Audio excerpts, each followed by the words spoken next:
Hello students, you're welcome to our class today. We are going to be looking at literature and particularly on poetry. We're going to be centering on poetry. You know, as a genre of literature, we have three basic genres. That's the poetry, prose and drama. But for today, we're going to be going into poetry. And we're going to be looking at a particular poem by Niyi O called The Leader and the Led. It's actually an African poetry.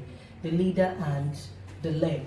And so the write-up here is just about the poem. We are going to be looking at the poem, the background, that is what informed the poem, and then the setting of the poem, and then the subject matter or summary before going into assignment. But quickly, I would like to read through the poem so that we can understand what we are talking about. Okay, the leader and the led. The first one says, the lion stakes his claim to the leadership of the pack. But the antelopes remember the ferocious pounce of his paws. The hyena says the crown is meant for him, but the impalas shudder at his leather appetite. The giraffe craves a place in the front, but his eyes are too far from the ground. When the zebra says it's his right to lead, the pack points to the duplicity of his stripes. The elephant trudges into partussle, but its colleagues dread his trampling feet. The warthog is too ugly, and the rhino too riotous, and the pack thrashes around like a snake without a head. Our need calls for a hybrid of habits, proclaims the forest sage. A little bit of a lion, a little bit of a lamb. Tough like a tiger, compassionate like a doe, transparent like a river, mysterious like a lake. A leader who knows how to follow followers mindful of their right to lead. So this is the poem, and this is what it's all about. It's just a few lines. Okay, the background of the poem actually centers on, or focuses on leadership and followership in Africa. It focuses on leading and following. You know, it takes a good leader to have a good follower. Okay, so since we're looking at this poem, Leader and the Led, we're going to be looking at these animals or these things that the writer used to show us, to emphasize leadership and followership. The background or what informed this poem was just about the leadership, the kind of leadership and followership we have in Africa. The type that everybody is just on his own. Most of the times, leaders don't depend on nomination or proper election before they come into power. They just want to rule and lead. Whether they have the capacity or whether they have what it takes or not, they don't really care about it. Okay, then for the setting of the poem, this poem is actually set in the forest. If you look at what is going on here, you see that this has to do with the tickets. That's by tickets, I mean Thicket, inside the bush, inside the forest, where different animals come out to show their leadership qualities. The lion comes out and claims, I am the head.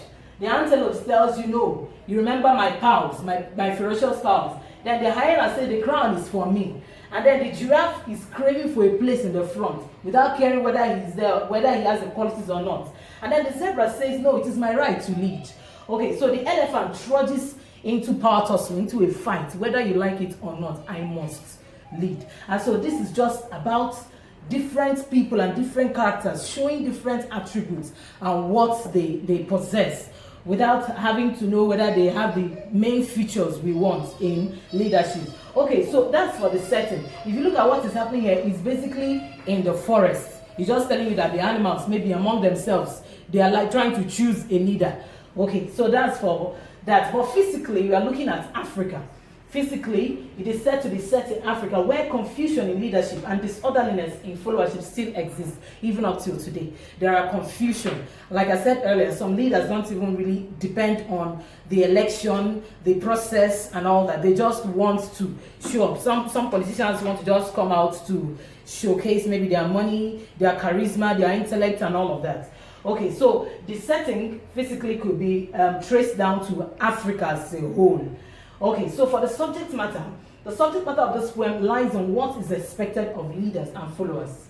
In other words, Niyi O is telling us in this poem that it is not just about you leading. It's not just about you coming out to lead, or maybe you coming out to follow others. That we need certain features. Like if you watch here, it says, our need calls for a hybrid of habits, proclaims the forest sage. Sage has to do with an animal that possesses great wisdom, and we could liken it to the tortoise, which is also an animal. Okay, it says our need calls for hybrid of habits, that's merging of different habits. We don't need somebody that is too hot like a lion only, and we don't need somebody that is too cold like a lamb. We need a mixture. There should be a little bit of a lion and a little bit of a lamb. Tough like a tiger, you must be tough like as a leader, and then compassionate also like a doe. You must have a heart to carry others along, and then transparent like a river. We want transparency, not the more you look and the less you see. Then mysterious like a lake. You know, the lake is not always this rushing kind of river. It moves slowly, but right inside it, there are a lot of things going on. And so something mysterious like a lake. Then a leader who knows how to follow. That is where the subject matter lies now. The leader who knows how to follow. In other words, you must have been a follower before you became a leader.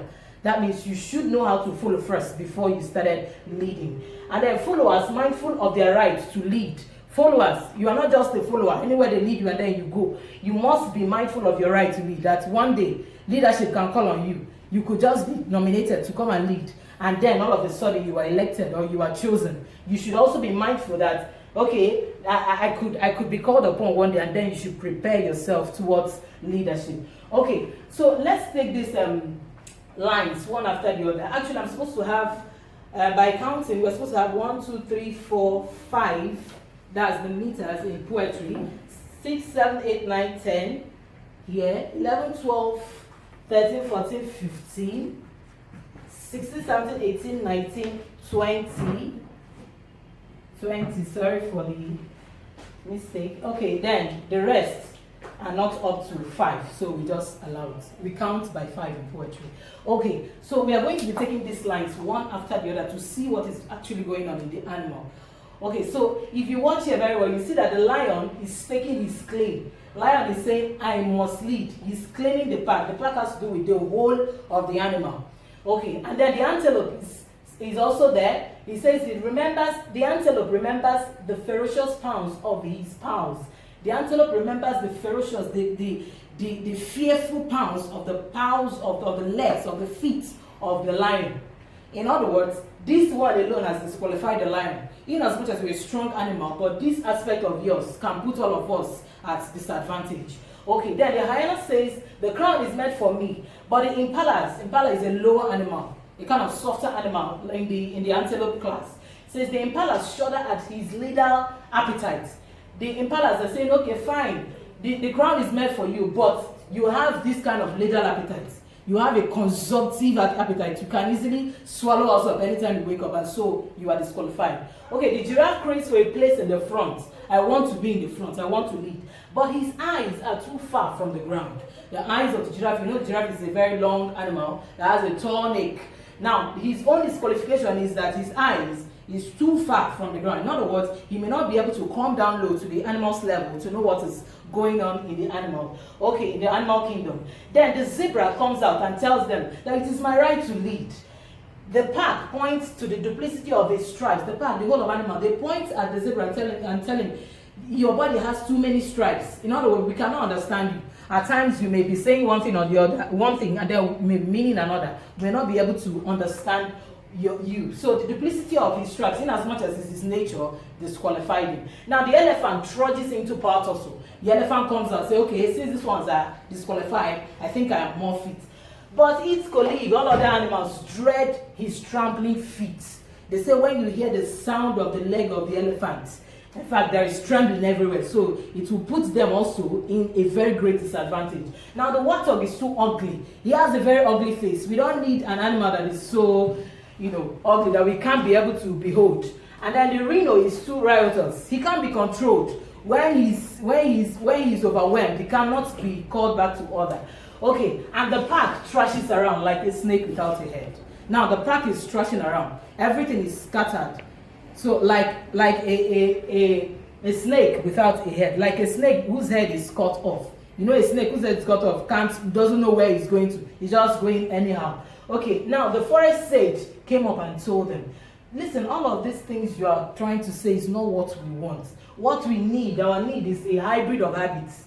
We want somebody who is not telling us how mighty he is, somebody who is not too far to see our little selves, somebody who is not telling us the heaviness of his powers and all of that. What we want is a hybrid, different habits coming together.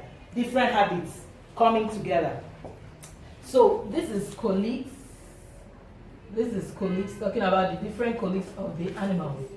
Okay, so the forest sage comes to tell them, what we want is not all of this, your qualifications. What we need is a little bit of a lion, then a little bit of a lamb. Any animal who can possess this is what we want. And so that's the same in Africa today.